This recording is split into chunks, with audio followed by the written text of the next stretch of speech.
Remote workers don't feel broke the same way everyone else does. They feel temporarily safe, and that feeling is more dangerous than being poor because once it cracks, everything cracks at once. If you work remotely, your money anxiety probably doesn't sound like panic. It sounds more like, I'm doing okay for now, or as long as this contract holds. Or it sounds like, if nothing weird happens this year, you might earn decent money. You might even earn more than ever before. But it doesn't feel solid. There's no sense of arrival, no moment where your nervous system relaxes. Just this quiet pressure that says, don't mess this up. And that pressure is new. You can see it everywhere. Remote workers, they obsessively track expenses, hoard cash instead of upgrading life, delay kids, homes, commitments. They live temporarily for years. Even high earners say things like, I don't feel rich, I feel exposed. And that's the tell. Because exposure isn't about income, it's about structure. Traditional jobs created predictability, predictable location, predictable schedule, predictable growth ladder, long-term signaling. Even if the pay was bad, the path was legible. Remote work removed the cage, but it also removed the walls that told your brain, you belong here. This continues. Now, money is detached from place, detached from status, detached from timeline. Income feels conditional. You don't feel poor. You feel like the floor could disappear.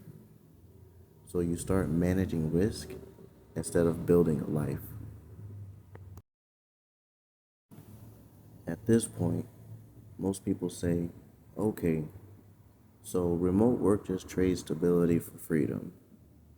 But that explanation is incomplete. Because if it were just about freedom versus stability, remote workers will feel relieved. But they don't. They feel hyper alert, which means something deeper is happening. Here's the part nobody talks about. Remote work breaks identity-based income, identity-based money.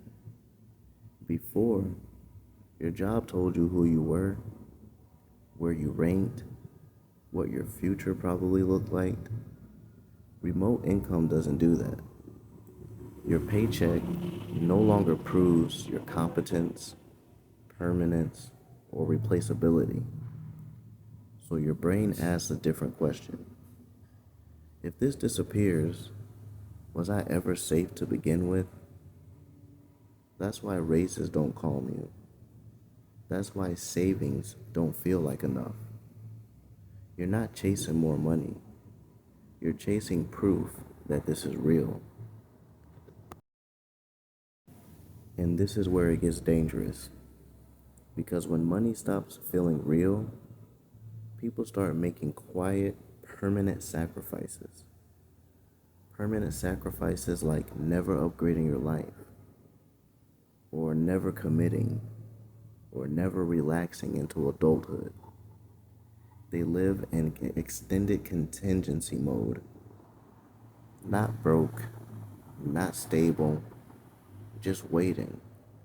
And that waiting has a cost. Remote workers usually respond in one of three ways. One way is they hoard cash that they stack. They delay joy, they call it responsibility. Their safety rises, but their life shrinks. One of the other ways is geo arbitrage. You move somewhere cheaper just to buy time. It helps, but it also turns your life into a math equation. And then the third way is artificial anchors. You try to recreate stability through routines, side projects, or long-term plans. Sometimes it works, sometimes it just adds more pressure. None of these are wrong, but all of them cost something. What no one tells remote workers is this: you can optimize safety so much that you accidentally opt out of having a life. Or you can live fully and accept a level of uncertainty most people never face. There is no clean answer, only what fits. Remote work didn't make money easier, it made money psychological. And if you don't consciously decide what enough means, what risk you'll actually tolerate, and what life you're trying to protect, you'll spend years feeling fine while time quietly moves on without you. That's the real cost.